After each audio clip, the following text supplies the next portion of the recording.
foi um modelo interessante, no qual vocês vão poder observar que influenciou todo o mundo nessa linha de produção e norma administrativa.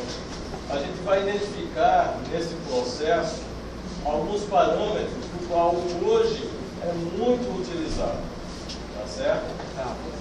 O Messias vai estar nos ajudando aqui. Dá só um pouquinho. O princípio foi iniciado por Kichiro Toyoda. Kichiro Toyoda, na verdade, ele foi o filho de... Dá mais um pouco. Sakichi Toyoda. Sakichi Toyoda, ele era produtor de tecelagens. Ele tinha uma fábrica de tecelagens. E Kichiro Toyoda, ele resolveu, em uma de suas viagens, ir aos Estados Unidos e percebeu quanto os Estados Unidos estavam evoluindo com relação, desenvolvido com relação aos transportes, à linha automotiva. E nessa época, no ano de 1922, quem estava lá fortemente desencadeado foi justamente Henry Ford. Henry Ford, ele desenvolveu todo o processo e trabalho para que pudesse todos os Estados Unidos obter um carro. Tanto foi que ele tinha uma ideologia de que todo mundo pode ter o carro da cor que ele quisesse, contanto que fosse preto e fosse fora. Essa era a ideologia dele. Isso massificou de uma forma tão abundante nos Estados Unidos que quase todos os Estados Unidos conheciam, e isso já estava sendo até exportado para alguns outros locais do mundo.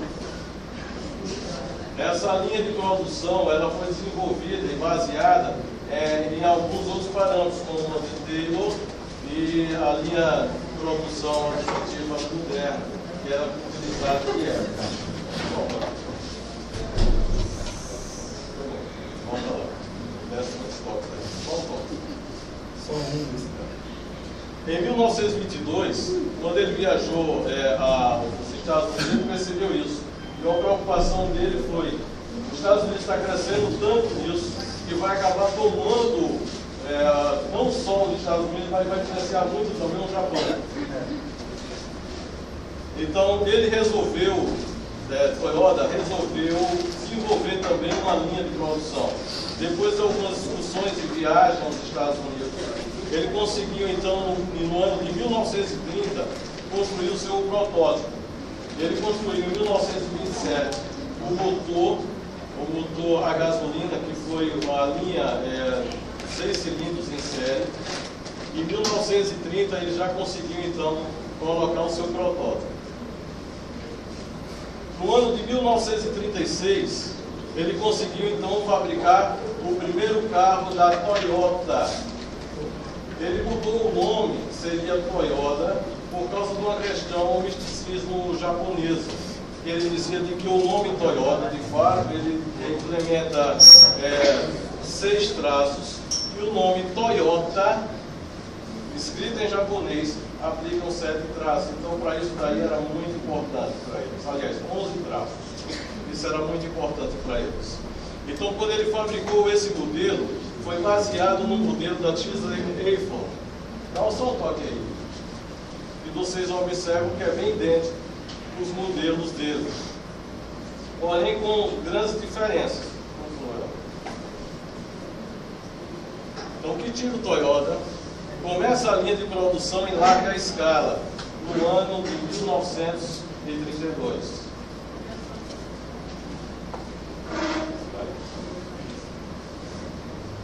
Surge então a Toyota Motor Company em 1937. Em 1943 recebe Taiichi Ohno, que foi um dos idealizadores do projeto Kaban. Depois vocês vão ver um pouco mais à frente. É um sistema de cartão que foi amplamente utilizado e realmente ele mudou toda a estrutura. Continuando. Considerado sistema Toyota de produção, o sistema de Kaban, ok? Em 1945, no dia 6 e 9 de agosto, é a grande tragédia no Japão. Isso daí depois, dá só um toque aí vocês. depois justamente da explosão nuclear, Hiroshima e Nagasaki foram totalmente devastados com a explosão atômica. Por que essas duas cidades? Porque eram justamente as cidades polos industriais do Japão. Depois disso, a gente percebe de que as duas cidades eram distantes, mas todo o polo industrial do Japão se localizava justamente nesse perímetro geográfico. E que vocês observam de que a cidade onde a Toyota foi estabelecida era distante, mas a renda e o poder econômico do país foi totalmente afetado. Isso fez com que a indústria em si ela tivesse que desenvolver novos métodos, metodologia e criasse meios que pudessem fazer com que ela continuasse desenvolvendo e crescendo como havia antes.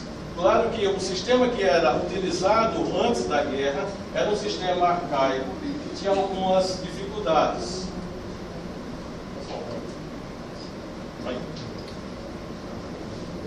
Em 1947, depois de ter sido devastado o Japão, e percebendo de que eles estavam em um contexto muito difícil economicamente, então as forças aliadas começaram a ocupar o Japão. Isso vocês sabem um pouco da história. No período chamado, o período Showa. Showa era um imperador, ele foi o imperador de maior tempo. Ele durou até o ano de 1989, ele iniciou em 1926. Esse período foi considerado também um período de maior conquista do Japão.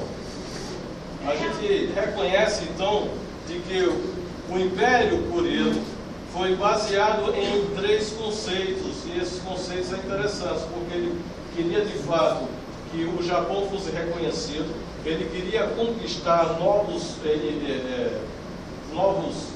regiões, países e impérios, por isso que ele desenvolveu tanto a região do material bélico dele, e de fato, o Japão tinha algo em comum, e que vocês conhecem a história dos kamikazes, que no final de sua trajetória, quando ele percebia que poderia atingir o alvo de forma linear, sem perder muitos recursos, foi baseado nessa ideologia deles. Em 1950, aqui há um ponto muito interessante também da história deles, é quando Edward Deming ele foi inteirado junto com os aliados para ocuparem o Japão. A professora já deu uma pincelada e vocês perceberam de que Deming, ele como engenheiro, e ele tinha em si uns conceitos baseados de Taylor, de Henry Ford, e entre outros que também pudessem ser aplicados. Então, William Deming foi um estatístico, professor universitário, autor, palestrante e consultor estadunidense. Ele trazia um conceito muito bom, do qual Deming ele sabia aplicar e difundir isso, espalhar isso para o mundo todo, que era justamente uma estatística baseada nos erros de linhas de produção, que ele pudesse equalizar ou basear em equações. Ensinou aos executivos em melhorar projetos como o processo SWOT, técnica de controle de qualidade dos processos, testes e vendas. Esses daí eram os parâmetros principais do qual desenvolvia isso. A União Japonesa de Cientistas e Engenheiros, que foi chamado a JUSE, haviam estudado as técnicas de SWOT, que seria então essa equação. A equação era estabelecida como um processo de manufaturamento, do qual 3 era a constante, M seria o processo inicial, e dividido sobre o número de produtos que eram estabelecidos. Nisso daí, ele conseguia fazer, então, um quadro demográfico e saber quais eram as prioridades ou as falhas maiores que pudessem ser encontradas e assim trabalhadas. Entre junho e agosto de 1950, Deming treinou centenas de engenheiros, gerentes e estudantes, baseado também nessa teoria. Isso fez então com que a Toyota ela pudesse reconhecer em si quais eram as falhas e melhorar de forma assustadora a sua linha de montagem. Ela começou então a rever todos os conceitos de linha de produção. Não produzia apenas um lote, um tipo de um carro ou de uma cor apenas, mas em um lote ele tinha capacidade de produzir diversos modelos, cores, e isso daí, gente, ele fazia com que a linha de produção pudesse mudar toda a estrutura de maquinário, de regulagem em apenas 30 minutos, coisa que o restante do mundo só conseguia fazer isso, às vezes, em 8 horas. Veja a diferença que ele conseguiu. Vai. A mensagem de Deming para os chefes executivos do Japão era: melhorar a qualidade, diminuirá despesas, enquanto aumenta a produtividade e o mercado. Edward Deming, então, ele tinha a ideologia de... a gente faz a tradução. Aprendemos a viver em um mundo de erros e produtos defeituosos, como se fosse necessário à vida. É hora de adotar uma nova filosofia na América. Então, o modelo japonês era baseado no processo de Swart, que era o pai do controle estatístico, Deming, que era o professor do controle estatístico, criador de 14 pontos, a gente vai ver um pouco mais à frente, dá mais um pouquinho. Com a linha de produção de Henry Ford, mais um toque. Com as ideologias de Taylor e outros da administração científica, chegando a culminar com a cultura oriental, a cultura japonesa. Isso daqui, gente, fez uma grande diferença dentro da cadeia produtiva do Japão. Foi justamente isso daqui que fez com que o Japão pudesse, de fato, compreender, massificar, respeitar as atribuições que eram dadas em suas linhas de produção. Então a gente vê que o sistema Toyota ele utilizou todos esses 5 itens aqui, 6 itens, né? Para que pudesse chegar, então, no modelo japonês de administração. Esses seriam aqui, então, as 14 perspectivas atribuídas por eles. Uma delas a gente pode colocar, foi comentada aqui, eliminar o medo. O eliminar o medo, de fato, era inovar, era criar, era, de fato, mudar toda uma estrutura. Isso, gente, é o que nós temos no dia de hoje, a qualquer instante. Quem não tem medo de mudar? Alguns dizem, mas não tem. Então, porque o que faz você se segurar aqui no Brasil? Por que você não muda para um outro país? A professora deve ter enfrentado isso quando foi para Portugal. Enfrentou uma nova cultura, uma nova ideologia, até uma nova língua, apesar de que lá se fala português. Mas é uma cultura completamente diferente da nossa. E isso, de fato, tem que enfrentar. E essa é só para vocês terem uma ideia o que deveria ser atribuído a esses. Então, a formação do sistema Toyota de produção,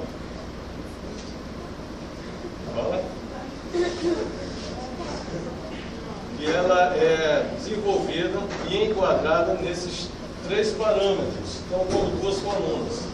Na qualidade, que era uma coluna, a produtividade, e para que pudesse concretizar ela, tinha que ter a participação. Aqui eu errei, tá? Desculpem aqui a grafia.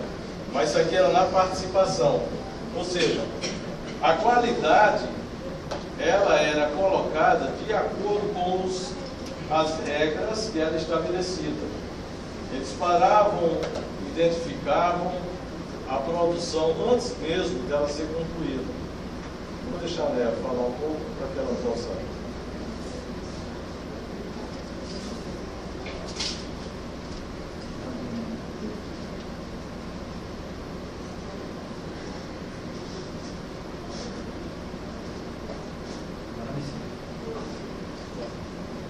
Acho que ficou.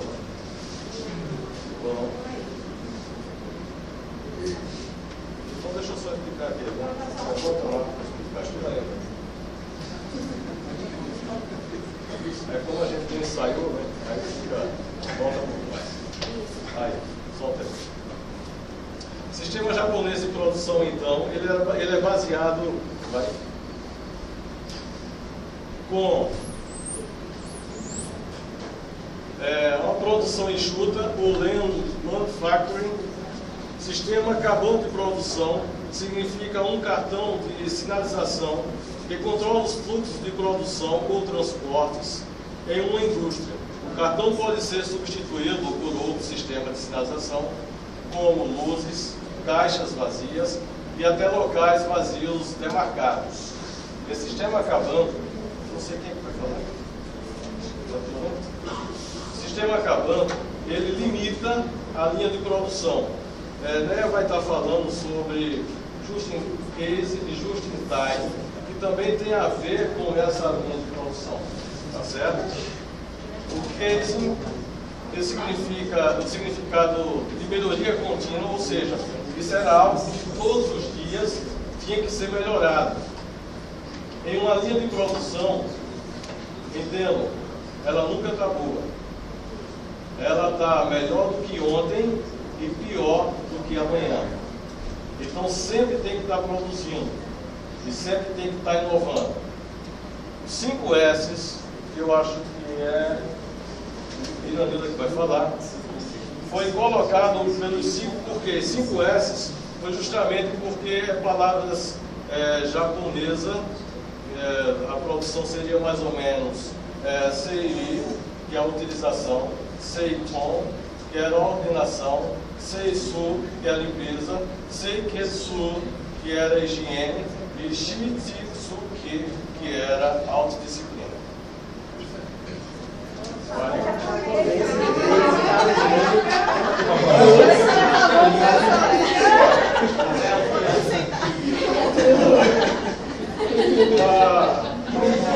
Eu prefiro a Bel, se Dora perdesse. Na verdade, a gente vai estar falando sobre os tópicos. Isso tudo que a Bel falou foi só uma introdução do que ele vai estar falando. Vamos falar eliminação de desperdício, a produção com qualidade, a produção enxuta, cultura organizacional e a universalização do modelo japonês.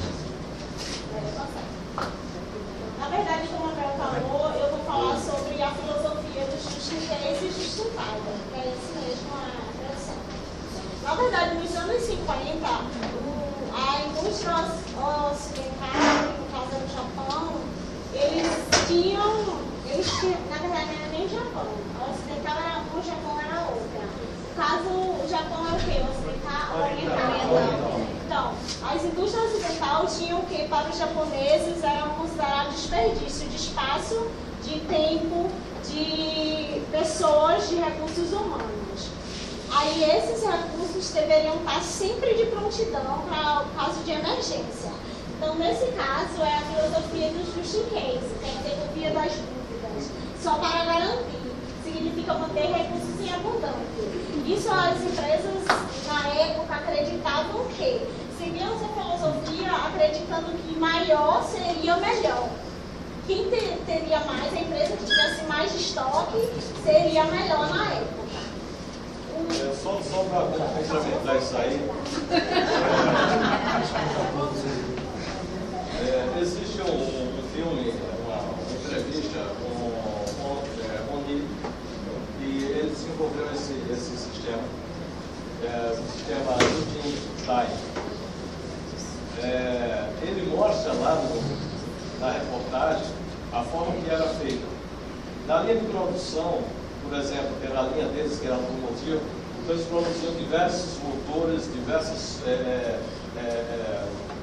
portas e outros produtos mais, no qual ele era estabelecido como foi colocado aqui, tirado os que tinham defeitos e continuava a linha de produção.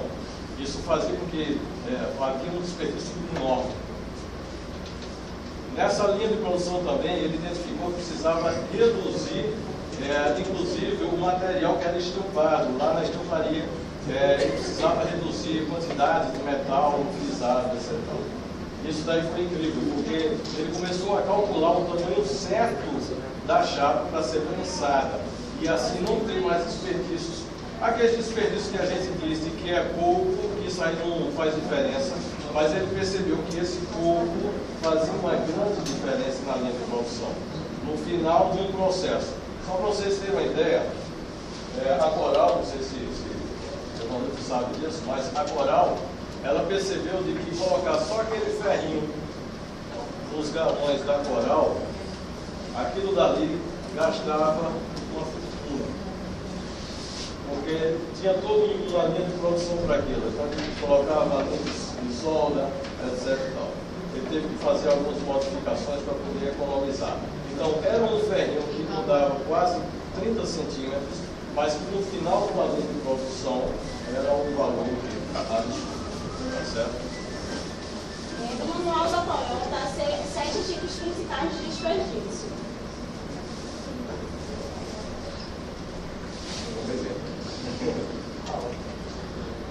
O tempo perdido em consertos, eles passavam muito tempo consertando, como a meu mesmo comentou aí. Às vezes eles retiravam que não se dava problema, mas se eles não consertavam aquilo que estava errado, ia continuar dando problemas. Então eles perdiam muito tempo no conserto, produção além do volume necessário, que foi o que eu falei, a quantidade, fala também aqui a questão de estoque, é a mesma coisa, eles fabricavam muito e estocavam.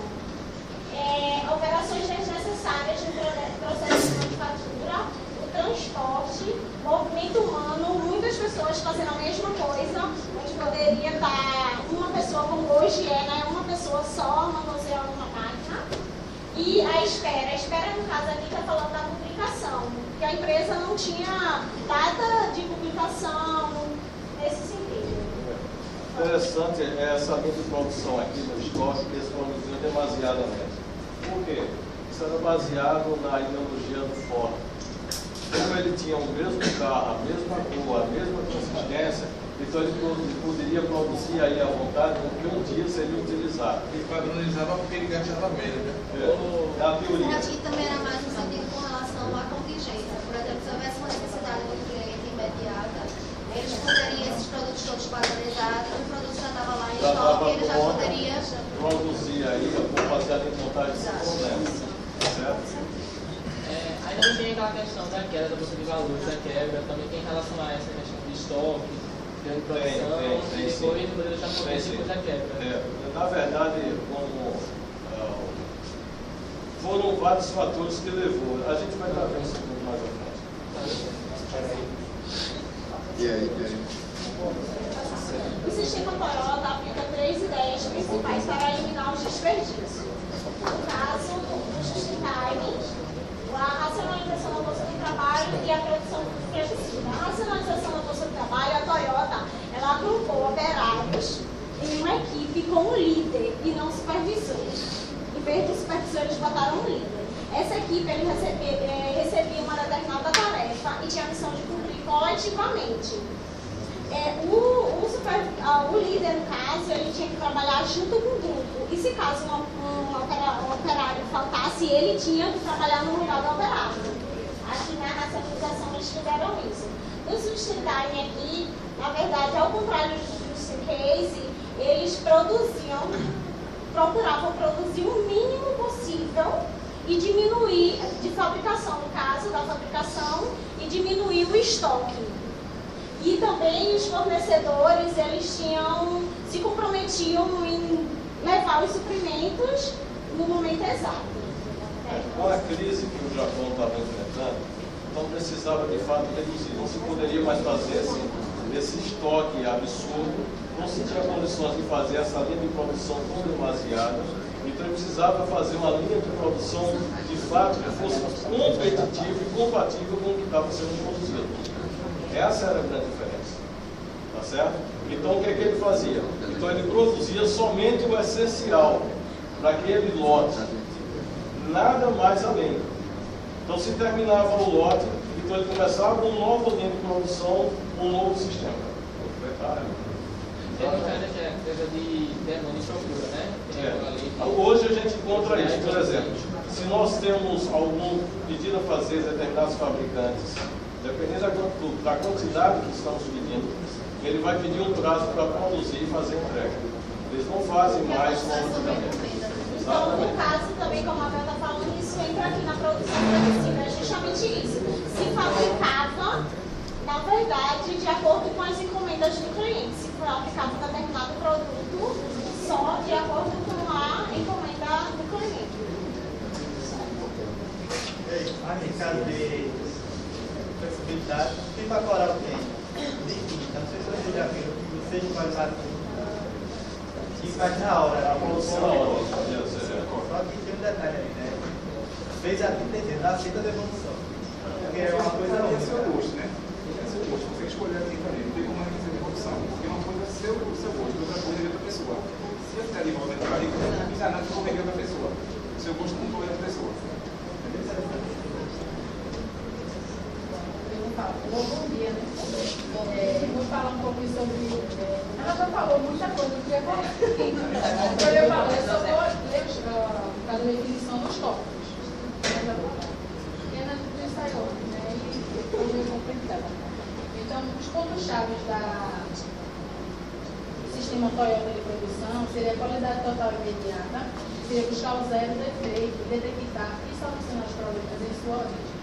Ou seja, o produto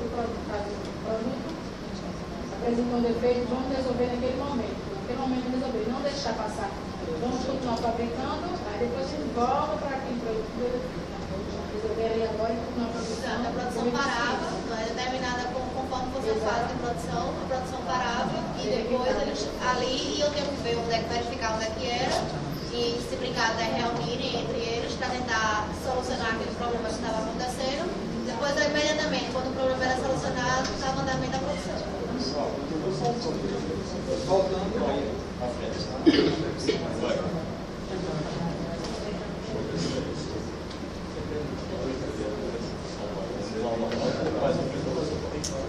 É melhor esperar chegar lá.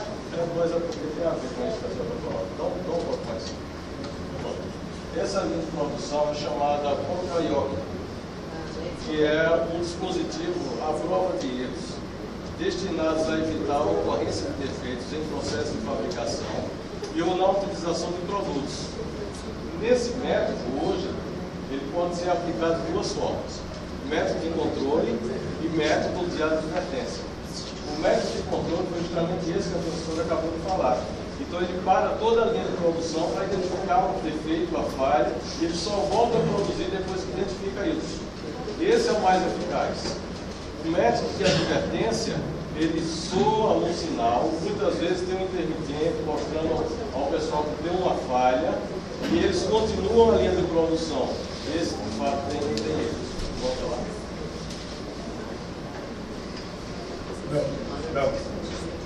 Uma dúvida surgiu.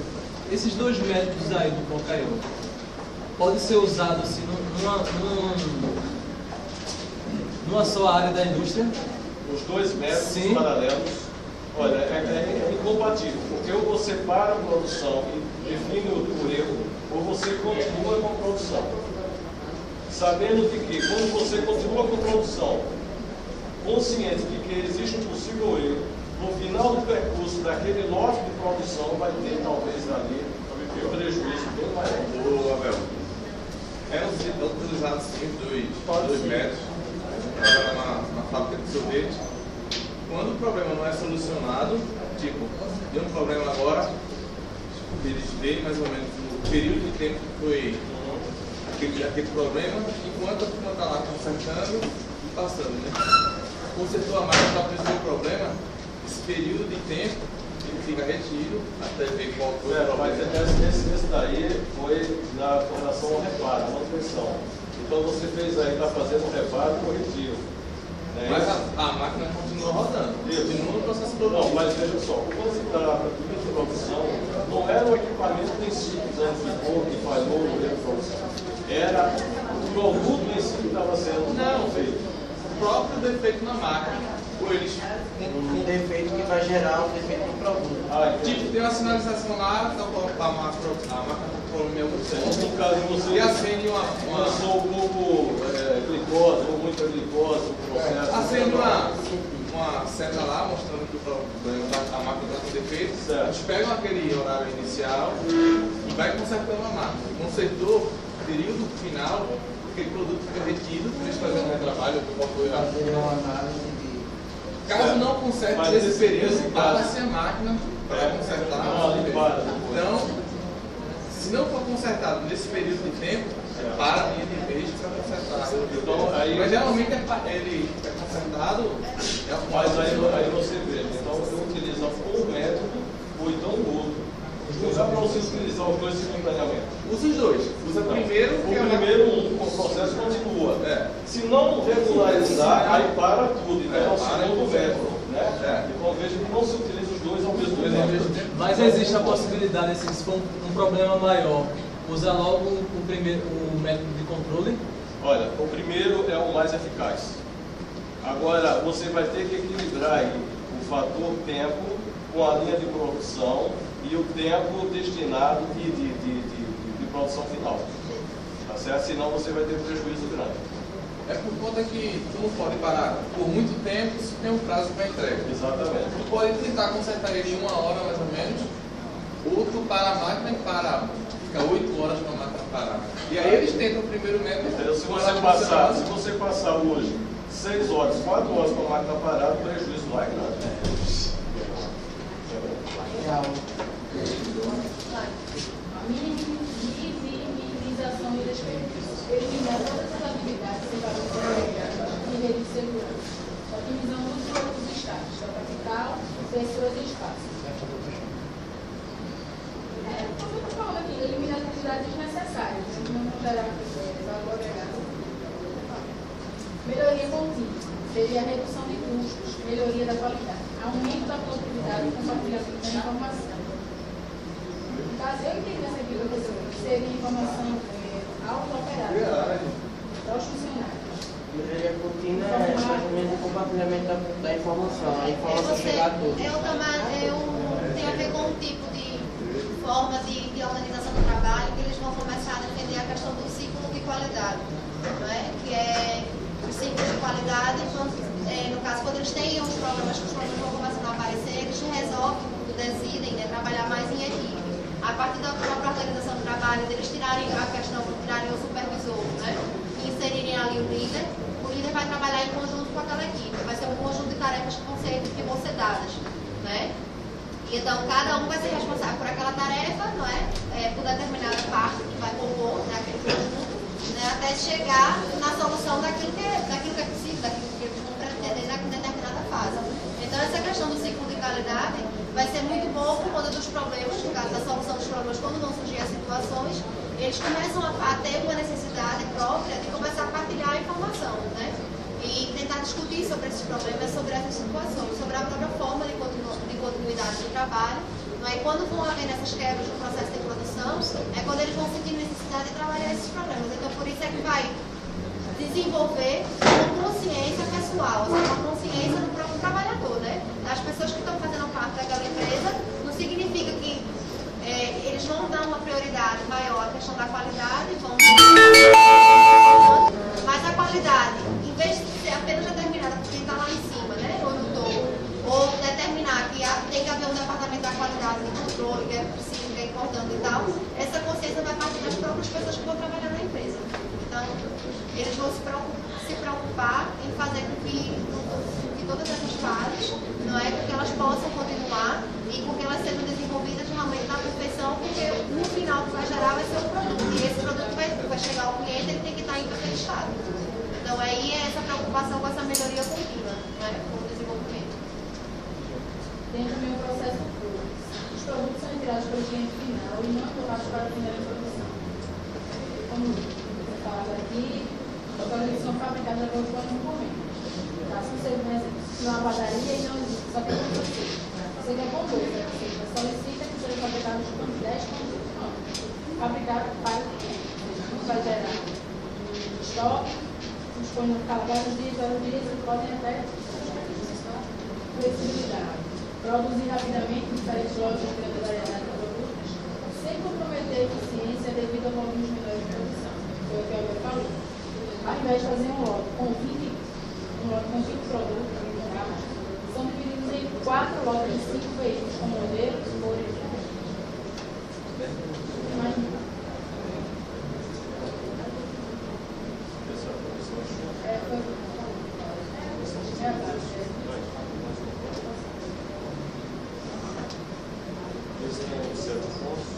São a base de sustentação do sistema de produção enxuta e a absoluta eliminação dos desperdícios.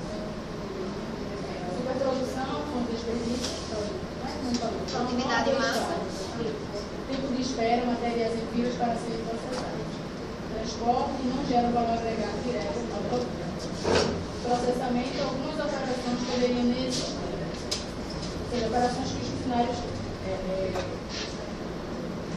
Tem a ver com relação ao processo produtivo, né? Há certas fases que poderiam ser queimadas ali naquele processo, ou até no próprio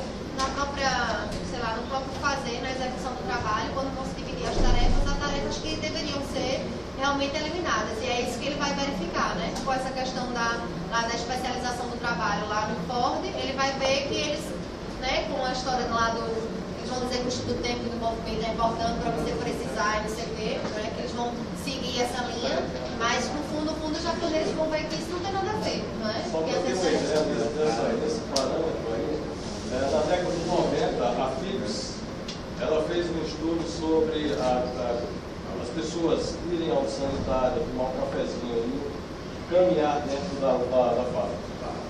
E perceberam que existia uma coluna, que era muito grande, que a pessoa, ao fazer o retorno dela e voltar, gastava X tempo. O que eles fizeram? Reduziram a coluna para que gastasse menos tempo, assim produzisse um pouco mais, sem o funcionário perceber. Tempos e métodos, né, professora? Mais ou menos teve uma aplicação lá na empresa que fez mais ou menos isso aí, né? Tempos e métodos. Teve uma pessoa que foi em cada setor olhar o processo produtivo de cada setor, como a senhora disse, eliminar alguns processos que não eram necessários, o que poderia ser feito por uma pessoa só e estava sendo feito por outras, atrasando o processo, atrasando o processo.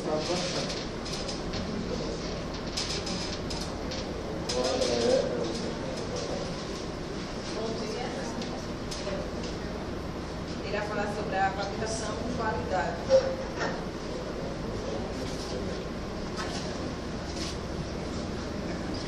A fabricação com qualidade tem por objetivo primordial identificar e corrigir defeitos e eliminar suas causas.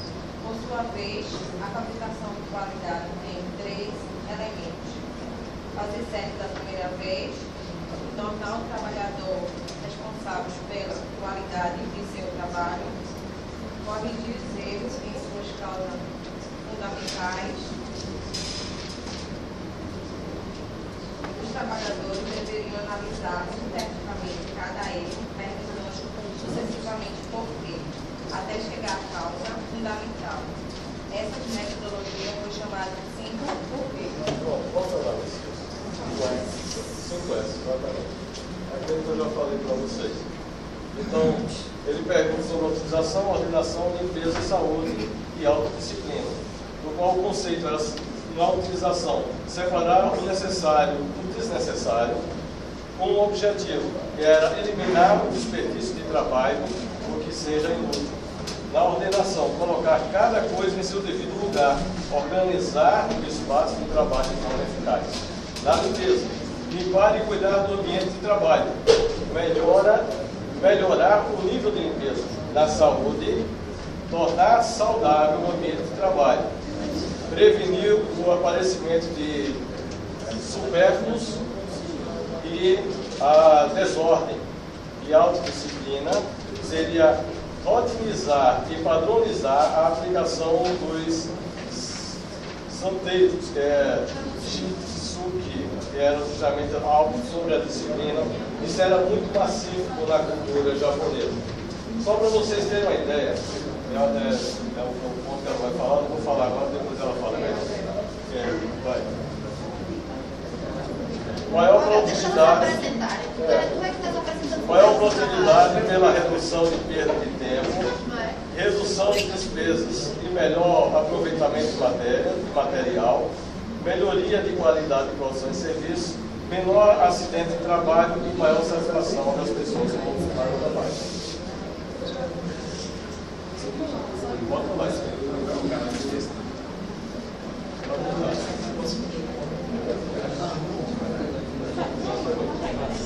Aqui, na verdade, é os princípios de Pareto. A lei de Pareto, também conhecida como os princípios 80-20, seria afirmar que para muitos fenômenos, 80% das consequências era gerada de 20% das causas. No caso, advém de 20% das causas. A lei foi sugerida por Joseph Giordano, que deu o nome em honra ao economista italiano Vilfredo Pareto.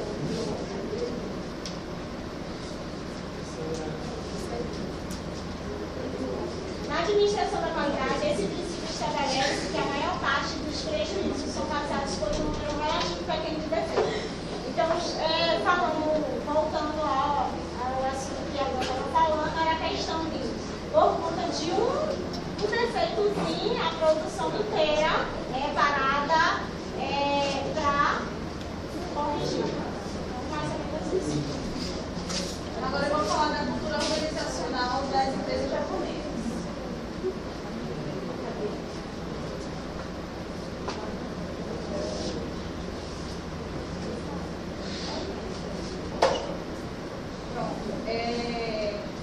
A empresa japonesa motivou vários pesquisadores ao estudo da sua cultura devido ao sucesso das empresas, da empresa japonesa. E um desses que estudou sobre a cultura organizacional foi o William Roach, né? Então, ele no seu estudo, que foi nos anos 80, ele observou nessas empresas que ele via as características que era emprego vitalício, que para eles ter emprego vitalício não era fácil. Então, devido ao emprego vitalício, vinha outras características, a carreira lenta. Por ele ter emprego vitalício, então assim, de 6 meses, 1 ano, não tinha como ele subir na carreira. Então, por isso que a carreira demorava um pouco, era em 10 anos. Não era real que falasse que tinha 5 etapas. A carreira generalista, porque eles não dão assim a carreira para as pessoas que se destacam. Qualquer pessoa poderia subir de carreira. E isso eles têm um respeito, porque qualquer pessoa poderia ser o líder deles. O controle implícito. Esse controle implícito está relacionado a que eles mesmos, eles eram exigentes com ele mesmo. Não fazer de tudo para não errar, pois isso era uma desonra para eles. A decisão por consenso, que tudo que eles resolviam, qualquer decisão era com eles, todos juntos. Não podia só uma pessoa tomar uma decisão, justamente devido a esse controle implícito. E a responsabilidade coletiva, porque se acontecesse algum erro, a culpa era de todos. Se acontecesse algo bom, todos estavam relacionados. E a orientação sistêmica, porque todos, os que eram admitidos, ou se não se passasse alguma informação nova, todos tinham que saber da forma de trabalho. Pode passar.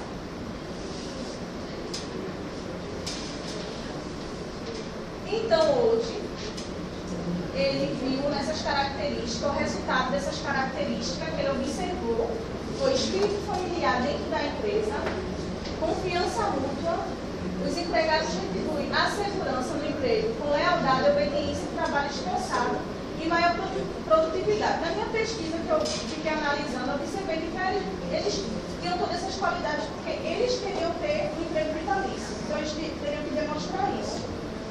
E também pela cultura deles, que tem aquele espírito bem familiar. Pode passar. E a emprego vitalício? Sim, com essas características, o resultado de tudo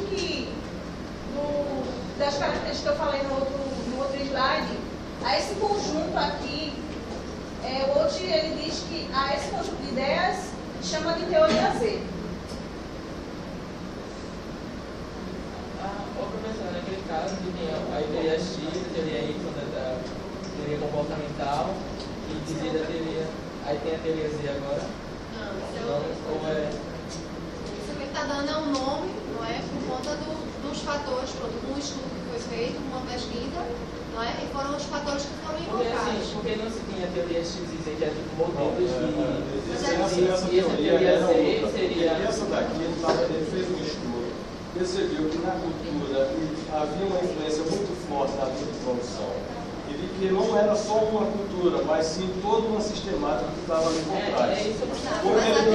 Quando ele disse teoria Z, ele está dizendo que é englobar todo o processo ali por trás. Quando a gente fala da teoria X e Y, é totalmente diferente. A teoria X e Y estava relacionada aos aspectos motivacionais, né? As teorias mais da motivação. E tem a ver com os papéis de liderança. Não, que eu vi assim, que tinha o nome da teoria X para denominar a teoria clássica, a teoria científica. Não, é porque a X e a Y eles vão dar um nome diferente e vão colocar tipo, características que possam identificar, que você pode dizer, né, se basear como se fosse semelhante, né? Na X, a administração científica e clássica. Exato. Seria a mesma coisa não fazer para comparar também os modelos antigos? Tem alguns vertentes que valem igual com a X, que é da questão do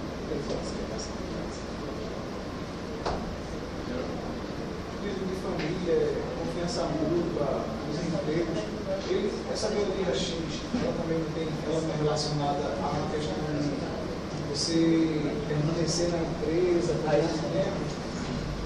A teoria X ela tem mais a ver com a relação dos estilos gerenciais, tem a ver com a forma de autoridade, né? Com a forma de cobrança em relação ao trabalho, com a forma de você estar ali, tipo, porque realmente você tem que estar preocupado mais com a forma de organização, né? E as pessoas que estão ali, tudo bem, elas estão, devem continuar, mas isso não é a pedra base realmente que vai dizer, a teoria X que vai dizer porque as pessoas têm que estar por tanto tempo na empresa, ou porque tem que ter confiança.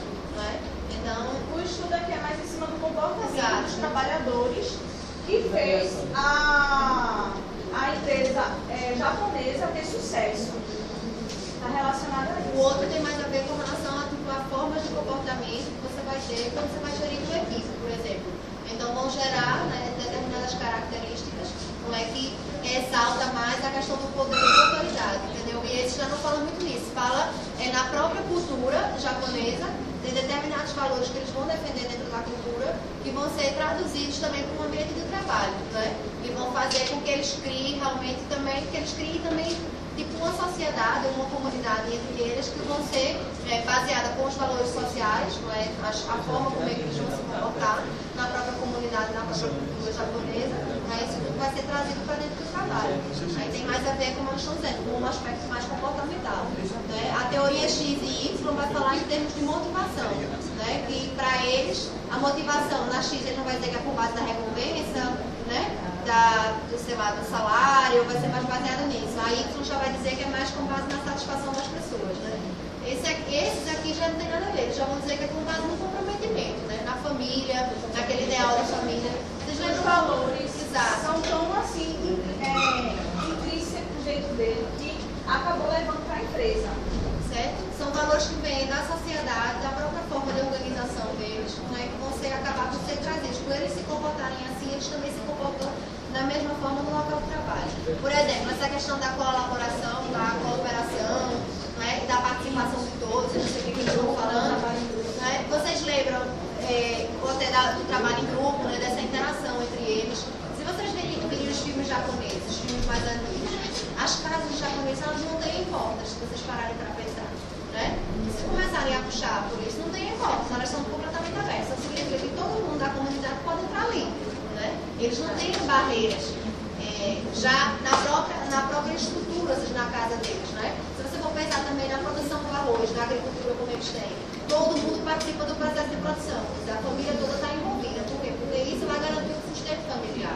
Então, essa questão são valores que vão acabar sendo definidos na própria cultura, a parte da colaboração, da participação, a valorização do trabalho, né? E você ter abertura para poder falar e para interagir com outras pessoas. Então, isso tudo, na forma como eles se comportam em sociedade, não é? E o que eles defendem, né, em termos de trabalho, de valores sociais, tudo isso vai acabar por ser trazido e traduzido também na dinâmica social. Entendeu? Sim? Esclareceu? Não. Não? Não, eu sei. É porque eu não estava pensando mesmo assim. Deixa pra lá. A gente agora fala o que a professora falou. A origem desse comportamento na sociedade industrial japonesa moderna está no imperativo cultural. É o que a gente acabou de falar, a professora acabou de falar que os valores, os costumes feudal, que fez eles têm esse comportamento levado para a empresa. É aqui, ó, e desenvolve a relação forte de interdependência. Isso a pessoa já explicou e falou. Tem a ver com o cuidado, O trabalho, que é tudo conjunto. As casas que têm a boca aberta, a confiança. Não, é porque o ponto de vista foi outro, mas mudando de assunto. Mas você. Não, mas fala esse ponto de vista, pode ser que o ponto de vista seja interessante, não é? Para as pessoas que eu entendi. Eu vou dizer diferente, mas tudo bem.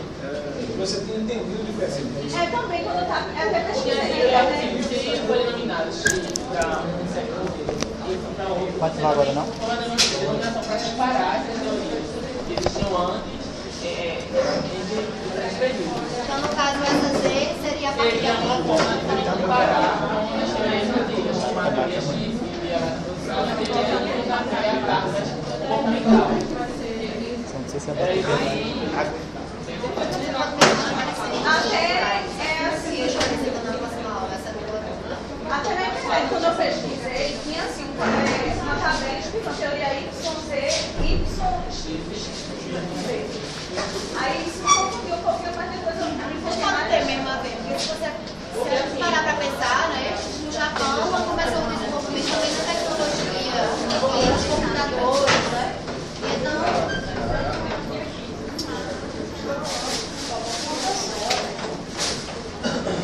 se vocês quiserem sair, podem sair. Agora, não façam barulho, não, por favor, porque o pessoal está terminando aqui de apresentar. Pronto, aqui tem uma tabelinha de falando de as organizações ocidentais, especialmente americanas, em contraste, tem outras bases culturais. Essa tabela é de comparação com as características oriental, americana e as variáveis. Duração dos encontros, variáveis. Americano, reunião rápidas, oriental, reuniões longas. Formalidade, informal, oriental formal, autoridade total, autoridade limitada. Aproximação, variável, aproximação, americana direta e oriental indireta. Variável foco, propostas primeiro, explicação primeiro. Comportamento agressivo, questionador. Acordo, forjar um bom negócio, forjar um relacionamento duradouro. São algumas características dos comportamentos.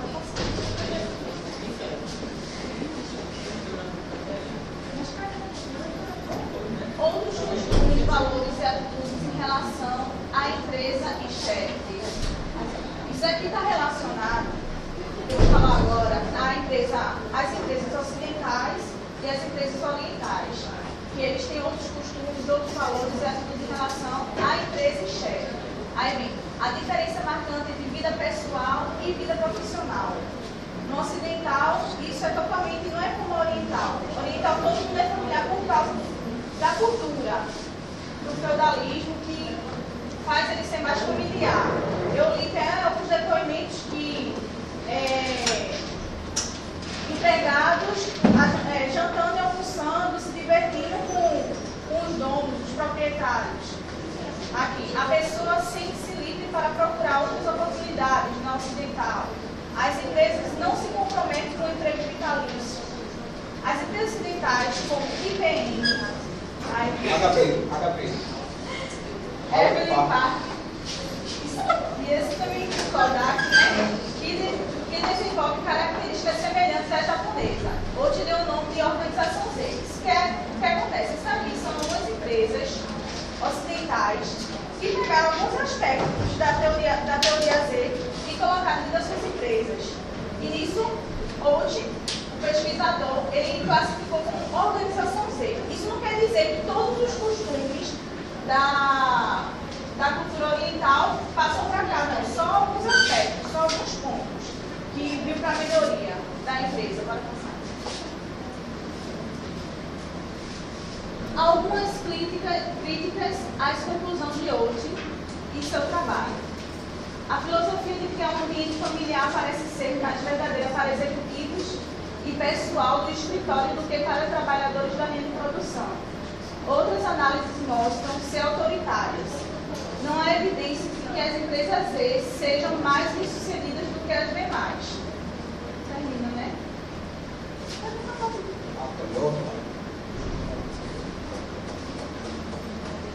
Fala um pouco da interpretação do modelo japonês.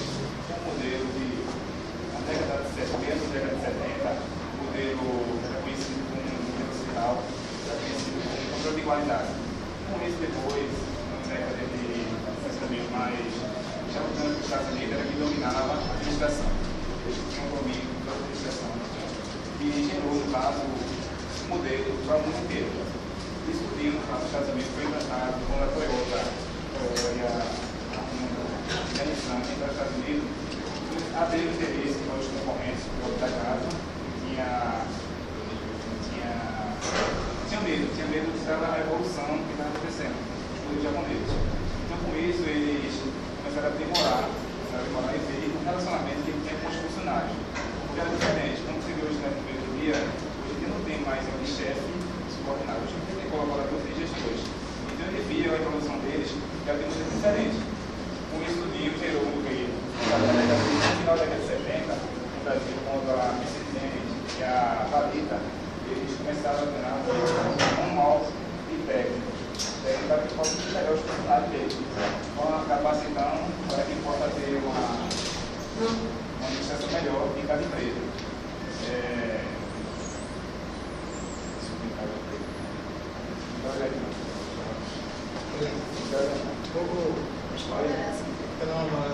Oi?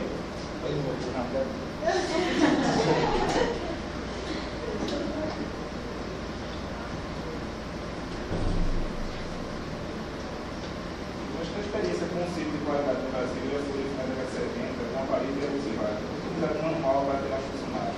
Até que em Ishikawa, o ciclo de qualidade busca que propôs soluções para os problemas que comprometem os produtos. Quer dizer, nós falamos que é possível, e se não tem produto, que faça certo a primeira vez. Mas não importa o registro no final. Se faz um produto realmente muito errado, depois o preço é pior. Porque um para consertar, vai ter muito mais prejuízo. Isso. Então, é isso aí. Recalque. Normalmente tem carro que tem. E a pessoa compra depois de um ano e vai ter carro. Vai levar para consertar. É prejuízo. Isso, e é um transtorno pior para a empresa porque tem que rever aquele erro inteiro. Então, isso também vai o quê? Gera um problema pior para os clientes, que vai reclamar das contas. Isso, com certeza. Então, assim, aí não levou muito tempo para o poder de administração japonês, eficiência e qualidade de participação dos funcionários em decisões. Tornar esse padrão mundial para as empresas que devem alcançar sucesso em seus rendimentos. Então, tudo isso é um modelo que realmente gerou assim, que o mundo inteiro olhasse de forma diferenciada. E todo mundo local. Você vê uma empresa como a Numi, é uma empresa que é legendária. Então, nós juntos da Toyota, para que juntou-se aí, formou-se uma Saturno Corporation. No caso, foi uma empresa que deu certo, como o Toyota, foi para e cada vez isso gerou para que possa ter diferença no inteiro. Por isso que eu pego alguns aspectos deles, que era o que eu falei dos digitais, que era o digital era o dele, que ele teria o tempo de produção,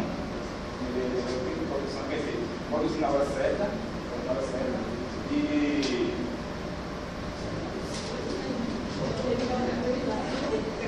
Just